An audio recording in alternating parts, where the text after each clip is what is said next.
이 세상은 쉼없이 불타고 있다. 그대들은 잠시도 쉼없이 정진하라. 이것이 부처님의 마지막 말씀입니다. 조금 전에 발언문에서는 자신을 등불 삼고 부처님 가르침을 등불 삼아라. 자신을 의지하고 가르침을 의지하라. 그런 유언을 하셨다고 하는데, 그것은 이제 완전히 숨 거두시기 직전이 아니고 그 전에 안한존자가 부처님이 나는 이제 이 세상인이다 하고 열반에 든다. 영원한 그런 몸에 얽매이지 않는 그런 세계로 간다라고 말씀하셨을 때 안한존자께서 우리는 이제 스승을 잃게 됐으니까 그 말씀은 안 했지만 그 의도는 그래요. 그럼 누구를 믿고 의지해야 합니까? 부처님이 안 계시면 누구를 믿고 의지해야 합니까? 이렇게 여쭈었어요. 그때 부처님께서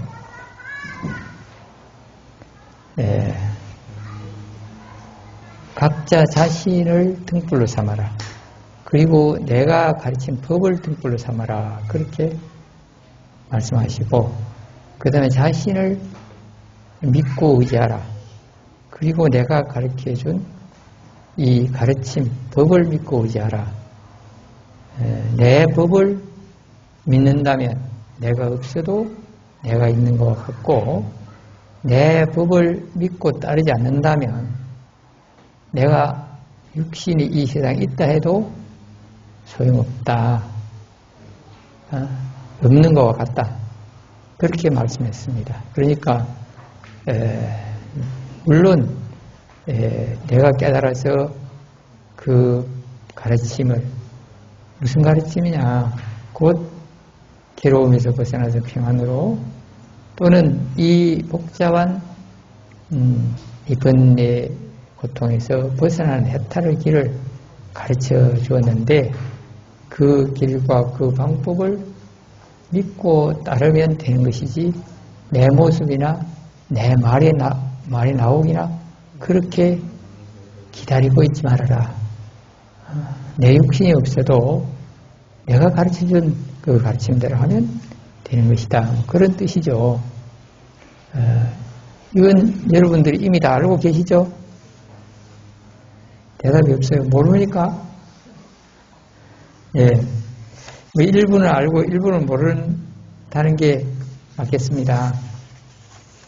오늘은 석가모니 부처님께서 깨달음을 이루시고 녹야원, 지금은 처음 법을 설하신 곳을 이제 지역 이름은 사르나트라고 합니다. 그런데 그때 당시에 사슴이 많이 있는 그런 동산이라고, 녹야원이라고 쭉 전해져 오고 있고요. 그래서 부처님께서 이제 열반에 가까워 왔을 때 어떤 그 법문 하나를 소개해 드리겠습니다.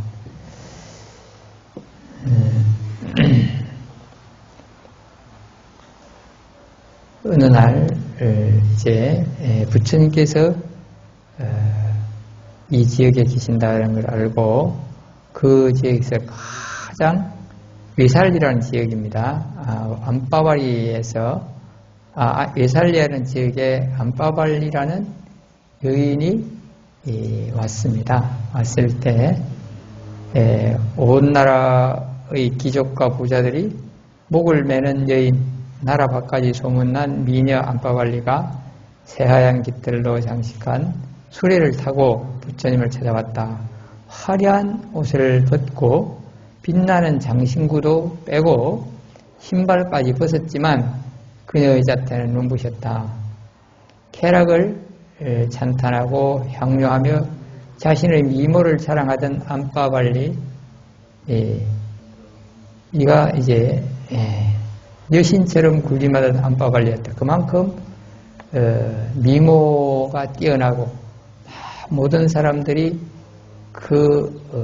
아주 요즘 말로 하면 팬이 엄청나게 많았어요. 그런 여인인데 부처님을 찾아왔습니다. 그래서 부처님께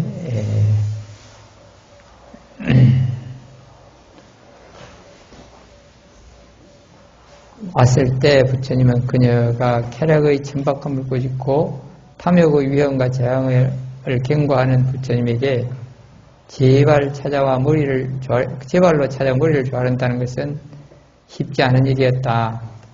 이제 사람들이 이 말은 요즘도 그래요. 전부 다 쉬운 말로 배부리고 등 따시고 비난하면 위대한 스승을 찾는다든지 훌륭한 길을 찾는다든지 그렇게 안 해요. 내가 지금 사는 게 편하고 좋은데 또 딴 길을 찾으면 거기에 안주하게 되고, 또 요즘 대한민국의 젊은이들은 전부 다 재물을 많이 얻어서 재물을 잘 쓰고 내 몸이 편하고 그런 데 다 젖어 있으니까 부처님도 별로 안 찾고 내가 언제 어려움이 다가올 것이다 그런 걱정도 안 하고 사는 것 같아요. 그러나 그네들이 걱정이 하나도 없는가 물어보면 또 있긴 있어요. 있는데 그런 사람들은 잘 안 찾아요. 옛날은 지금이나. 그런데 이 안빠발리는 그렇게 세상에 부러울 것이 없는데 부처님께 찾아와서 이제 진리를 구했습니다. 그때 부처님께서는 여인이여 편안히 앉으시오. 그대는 순수한 마음을 가진 사람이요 지혜롭고 연륜이는 남자가 법을 좋아하고 진리를 추구하는 것은 어찌 보면 기특할 것 없는 일이지만 이제 젊은 나이에 그 풍족한 재물과 아름다운 미모를 겸비한 그대 같은 이가 바른 법을 믿고 좋아한다는 것은 참으로 드문 일입니다. 그러면서 부처님께서 따뜻한 음성으로 말씀하셨습니다. 여인이여 많은 사람들이 아름다운 몸매와 재물을 보배로 여기지만 그건 진정한 보배가 아닙니다. 매끈하던 피부도 세월이 가면 낙타의 등짝처럼 거칠어지고 튼튼하던 다리도 어느 날 돌아보면 지팡이의 의지에 후들거리게 됩니다.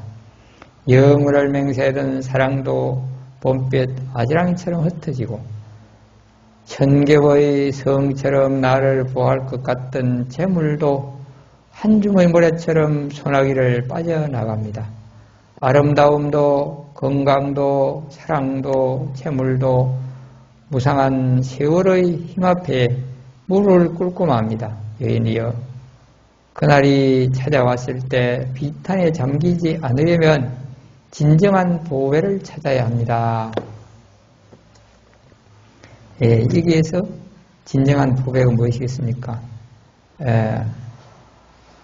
이제 공손히 안빠발리가 여쭈었습니다. 세존이시여 무상한 세월의 힘에도 파괴되지 않는 그 진정한 보배는 무엇입니까?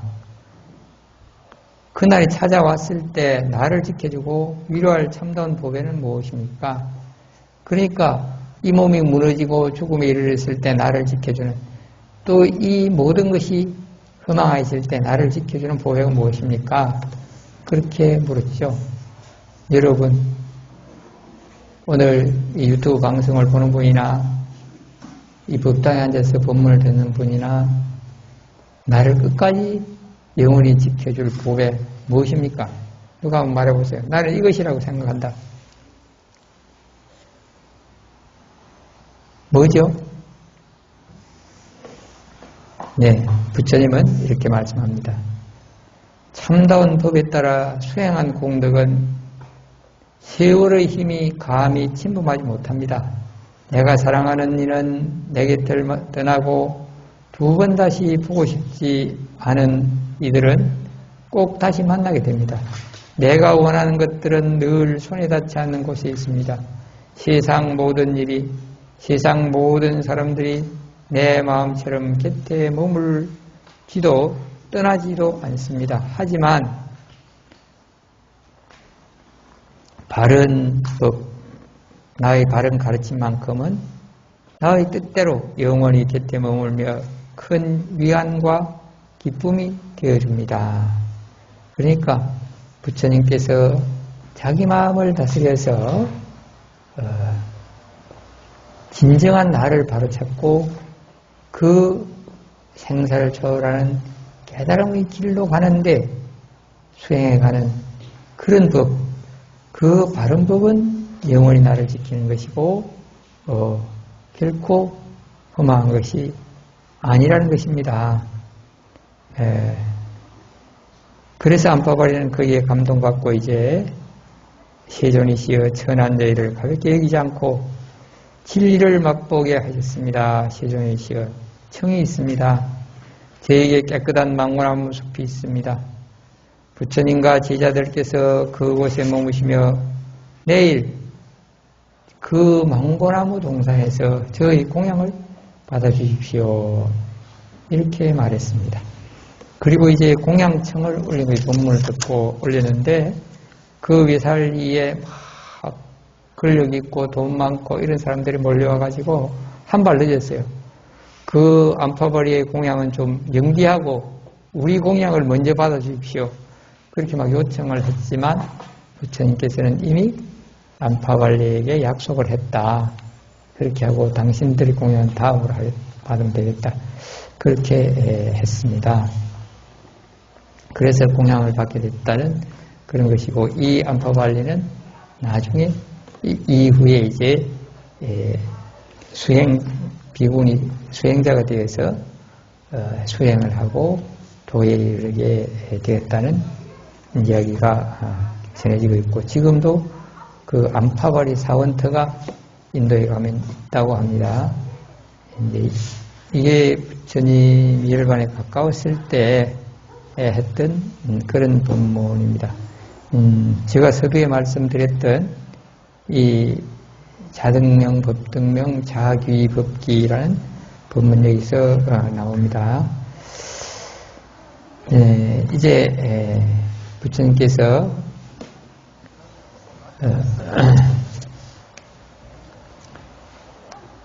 안 한다. 내 정진의 힘으로 고통을 이겨내고 있지만 안 한다. 내 나이 80이다. 이제 내 삶도 거의 끝나가고 있구나. 여기서 여기저기 부서진 낡은 수레를 가죽끈으로 동여매 억지로 사용하듯 여기저기 금이 간 상다리를 가죽끈으로 동여매 억지로 지탱하듯이 안 한다에 내 몸도 그와 같구나. 안 한다에 눈물을 닦고 안 한다가 눈물을 닦고 합장했다.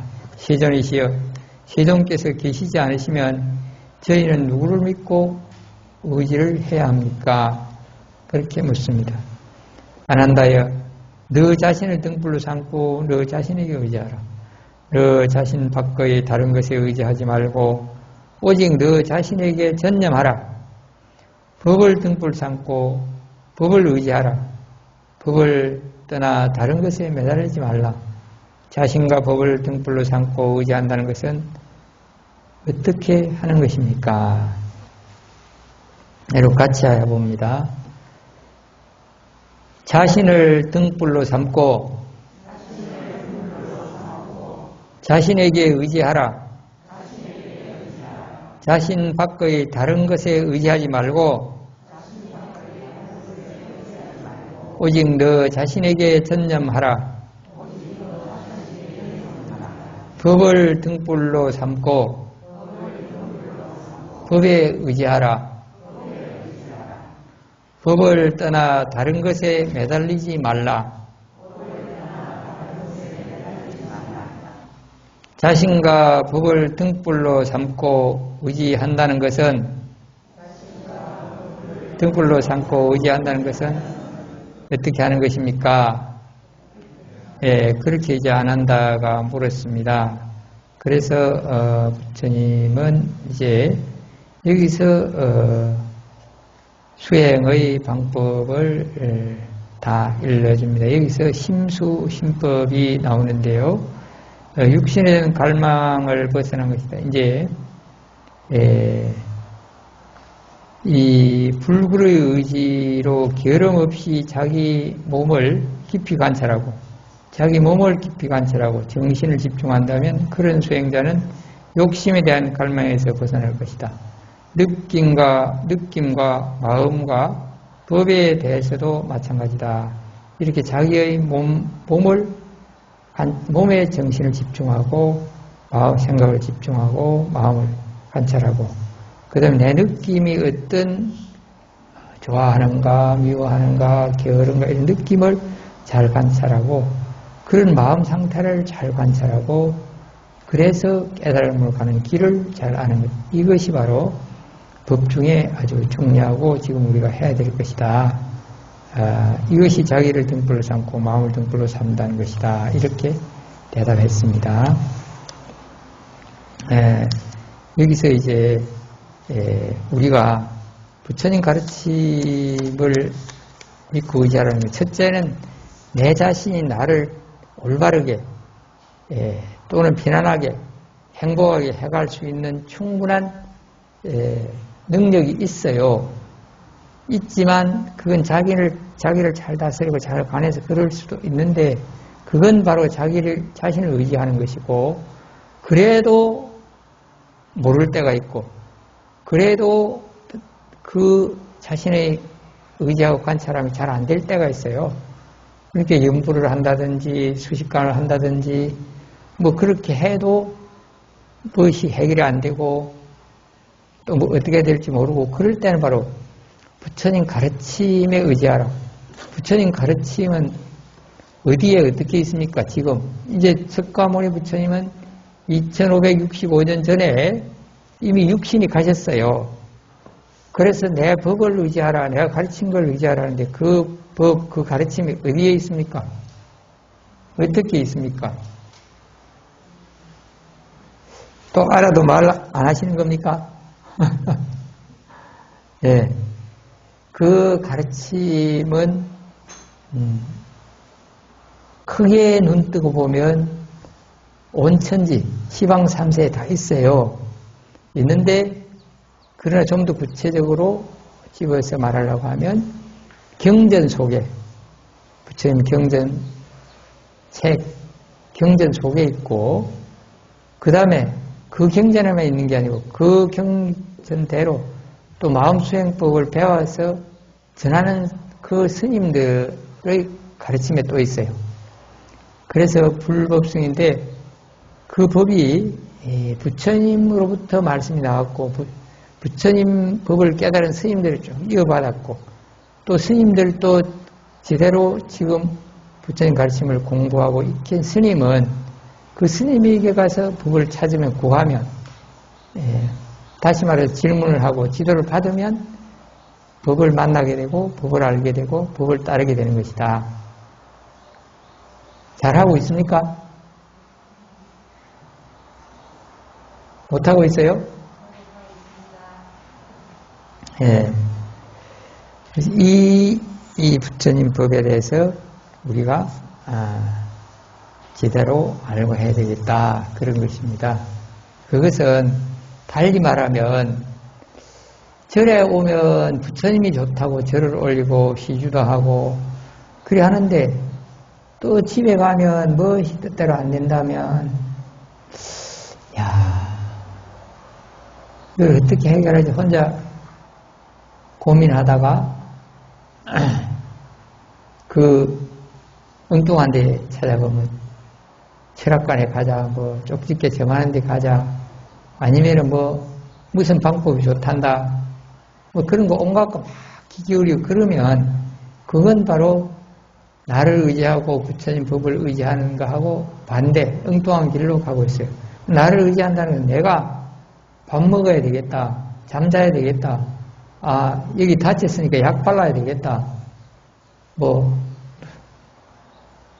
무슨 일을 해야 되겠다, 그런 거는 나를 의지해서 내가 다 알아서 하죠. 그런데 내가 모르겠고 해결 안 될 때, 그럴 때는 바로 스님에게 부처님 경전 속에서 찾아야 하는데 막 함부로 찾다가는 아무데나 가다가는 더 괴로울 수도 있고 더 힘들 수도 있고 그렇게 돼요.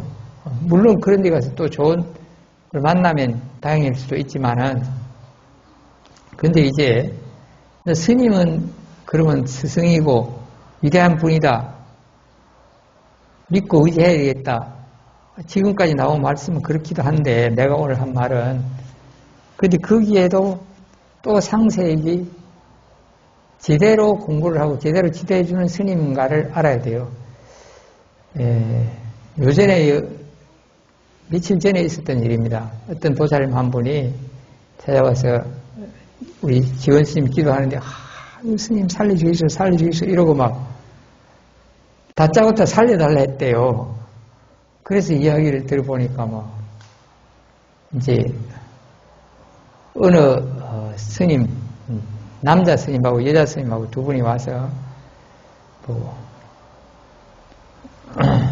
이제 조상님에 대해서 천도를 해야 된다. 그래서 조상님 천도하는 데까지는 그 보살님도 알고 있고 하는 게 좋겠다 해서 동의를 하고 천도제 금을 주고 그런데 어느 절에서 하는지 어느 절에 오셨는지도 물어보지도 않고 그래 하여튼 천도제 금을 줬대요. 그래서 천도제를 미친 날 한다 하고 뭐 신불산 어디로 오라 그러고 갔는데 그 다음에 며칠 그 다음에 찾아와서 지원스님 그 다음에 찾아왔다 했죠. 그분들이 그 다음에 또 찾아와서 이제 천도제는 천도제 하지만 보살님이 더 안 좋은 게 많으니까 보살님 혼을 바꿔야 된다 이러면서 뭐 손톱 발톱을 잘라주고 무슨 모양을 만들어 갖고 어떻게 해야 되고 지프로 수아비처럼 그런 걸 몇 가지 이야기하는데 그때 막 깜짝 놀라갖고 혼을 바꿔야 되는데 여기서 이 보살이 막 충격받았어요. 그래갖고 뭐 벌벌 떨리고 막 그때부터는 막 어쩔 줄을 모르고 그리고 이제 그 스님들이 말이 귀에 안 들어왔어요. 그리고 잠도 안 오고 막 계속 두렵고 이러니까 그리고 이제 나중에 이야기 들었는데 이제 자기의 친정 고모님이 이제 연세가 더 많아 80이라고 하는데 그분이 좀 사회적으로도 뭐 상식도 있고 또 생각도 깊은 것 같더라고. 나도 통화를 나중에 해봤는데 거기 이야기를 그렇게 두려워하지 말고 뭐 어느 절인지도 모르고 시주를 하고 그러지 말고 그 주변에 좀 큰 절, 제대로 된 절에 스님을 찾아가서 다시 한번 상의를 해봐라. 물어봐라. 그랬대요.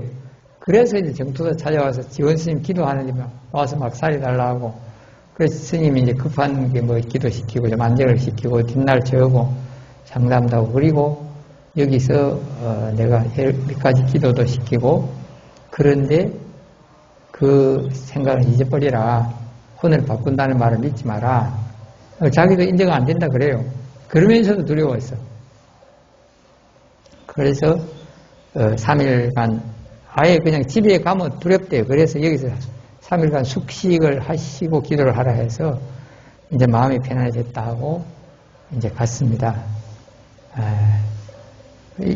이 사회에 아직도 부처님 법을 잘 모르고 절에 대해 잘 모르면서도 우리나라에서 이제 간섭적으로 모든 사람이 다 부처님은 위대하고 스님은 훌륭하고 뭘 잘 알고 그런 거 막연히 알고 있었어요. 그분은.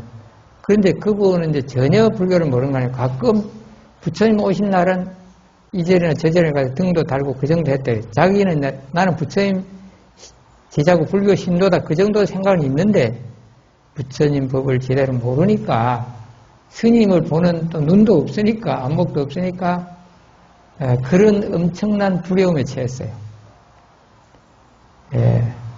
그래서 뭐 그 전도제 300만 원 올린 거는 그거는 막 보기에도 아깝지 않습니다. 내가 혼을 바꾼다 이것만 마음 편해지면 좋겠습니다. 그러더라고요. 그런 일이 있었다. 이것은 그냥 우리 그렇구나 그 사람 참 그렇네 이렇게 지나갈 일입니까? 전하 여러분들의 큰 책임이 있어요. 사람들에게 부처님이 좋은 법이 좋다 이런 것이다. 제대된 절에 찾아가자. 그런 말을 안 했어. 여러분들이 여기 오신 여러분들도 내 남편, 내 아들, 딸, 손자, 손녀는 잘 되라고 이름 올리고 하지만 다른 사람에게 부처님도 공부 좀 해보세요. 등불 켜면 기분도 좋고 우리가 그 나눔의 기쁨도 생기고 그게 복이고 또 많은 사회에 그 좋게 쓰이고 그래서 나에게 복이 됩니다. 그렇게 제대로 한번 안내해 줘 봤습니까? 이제 심지어는 여기 오신 여러분 중에서도 남이 아니고 내 가족도 부처님 법을 제대로 모르고 다만 가족이 절에 가는 거 반대만 안 하고 그런 분도 있어요. 그건 여기 오신 여러분들에게 책임이 있다. 그런 걸 벗어나서 온 가족이 부처님 가르침은 오계를 지켜야 되고 또한 마음을 잘 다스리고 그래서 내 마음이 밝고 어떤 일이든지 내 마음이 정하고 그러면 되는 것이지 무슨 날이 이상한 날에 좋고 무슨 방향 가면 안 좋고 무슨 제사를 잘못 어떻게 모시면 되고 어떻게 모시면 안 되고 그런 잔잔한 문제에 걸리는 그게 바로 자신을 의지하거나 법을 의지하는 것하고 다른 쪽이다. 부처님의 바른 수행법 그런 것을 그래서 경전을 읽고 기도를 하고 바른 기도를 하고 이런 법을 우리가 알고 전하고 해야 되겠다. 이런 것이 우리들에게 꼭 필요한 시대이고 해야 될 의무다. 그런 사람이 있다는 것은 우리가 포교를 많이 못했다. 제대로 불교를 못 가르쳤다. 그런 걸 저는 통감했어요. 여러분도 나도 알고 배워야 되겠지만 제가 불교대학을 열고 어린이 법회를 하고 학생 법회를 하고 군인들한테 찾아가서 비자 들고 찾아가서 법회해라 이래서 하는 게 왜 그러겠습니까? 한 사람이라도 제대로 알고 좀 지혜롭게 판단해서 자기의 두려움이나 괴로움을 우선 벗어나야 되겠고 그래서 서로 자기가 옳다고 다투고 싸우고 하지 말고 좀 화목하고 평화롭게 살아야 되겠다. 그러한 의지가 있기 때문에 또 부처님 그렇게 하시라고 했어요.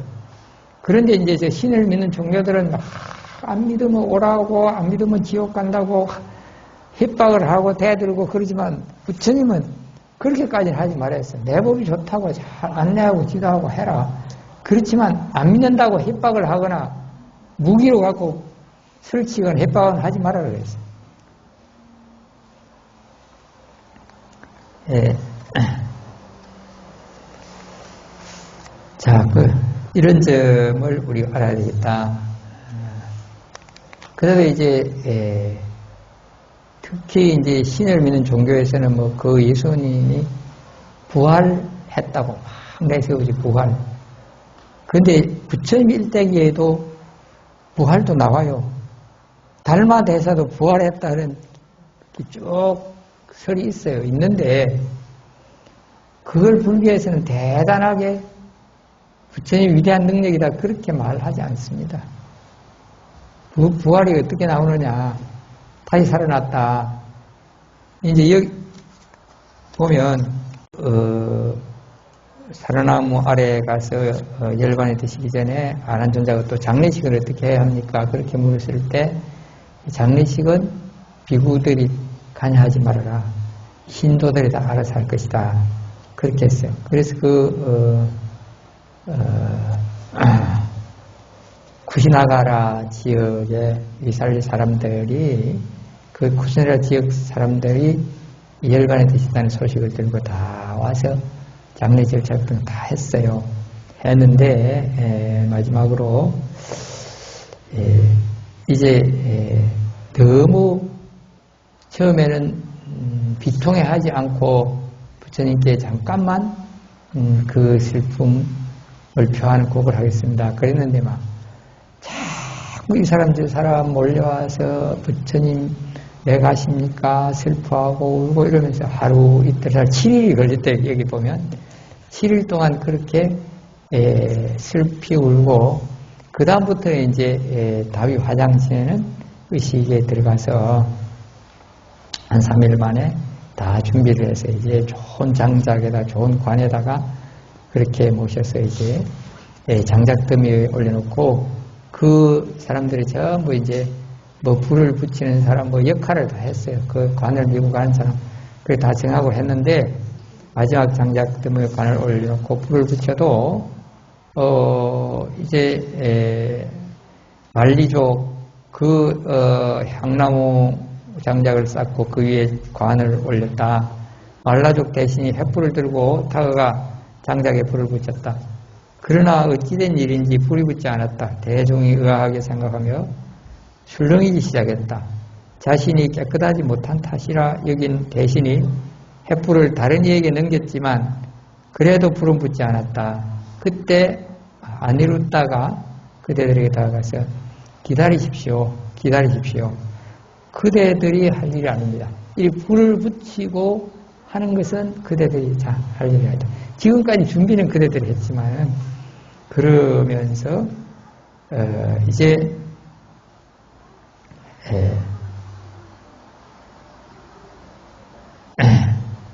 아난다가 부처님의 시신을 직접 뵙고 싶소.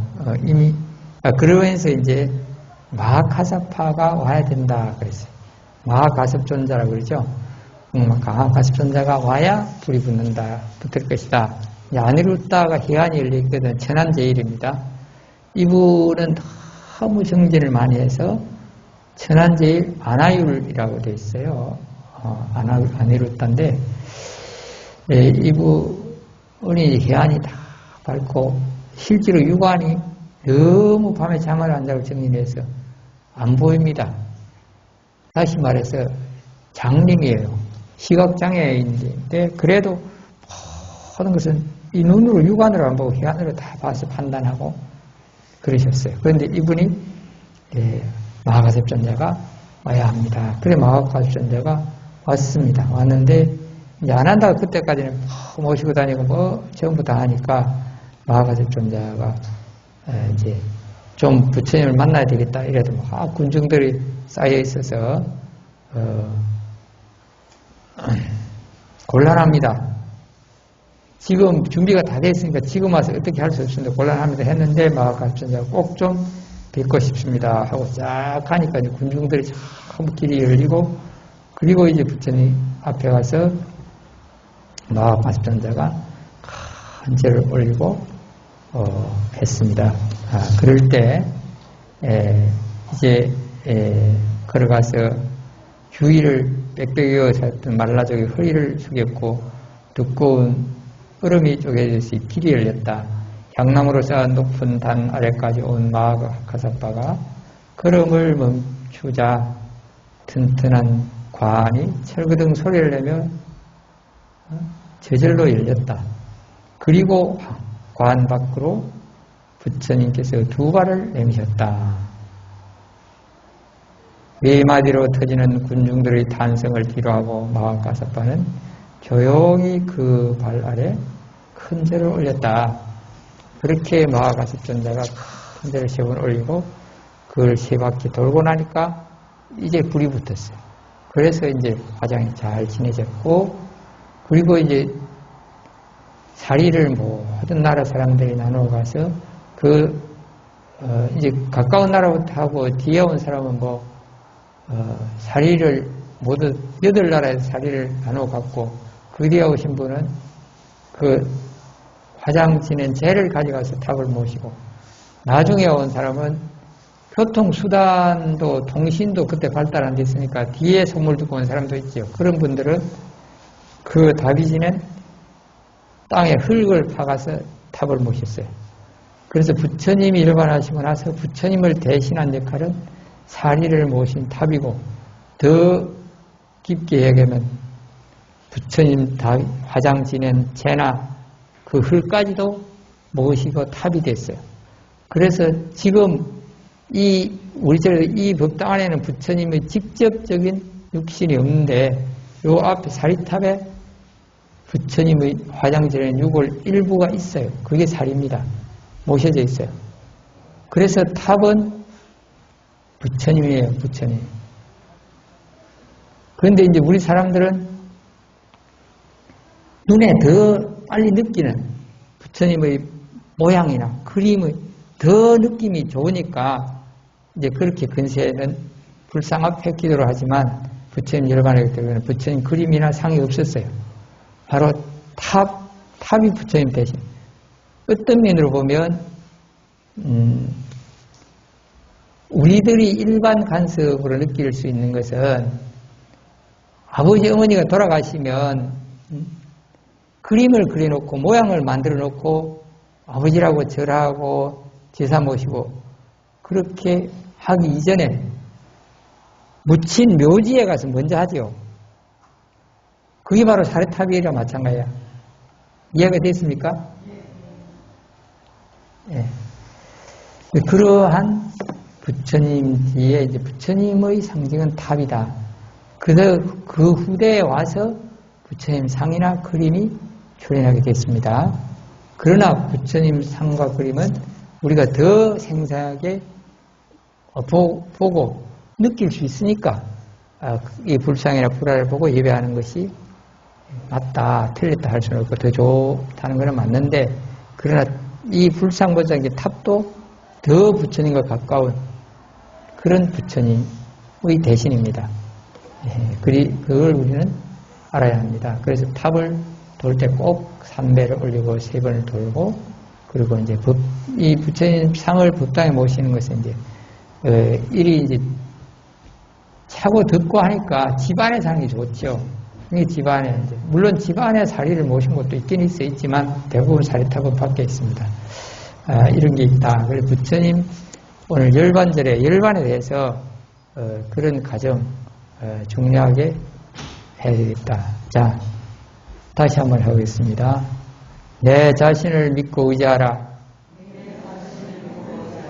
부처님 가르침을 믿고 의지하라. 이 세상은 쉼없이 타고 있다. 게으름 없이 부지런히 정진하라. 이게 부처님 최후의 법문입니다. 그걸 오늘 새기고 여러분은 그렇게 정진해서 마음 다스림을 해서 내 스스로 지혜로워서 나를 잘 다스리고 가족과 사회도 잘 다스려서 모두가 평화롭고 행복한 경지에 이르도록 최선의 정진을 해야겠습니다. 성불하십시오. 마치겠습니다.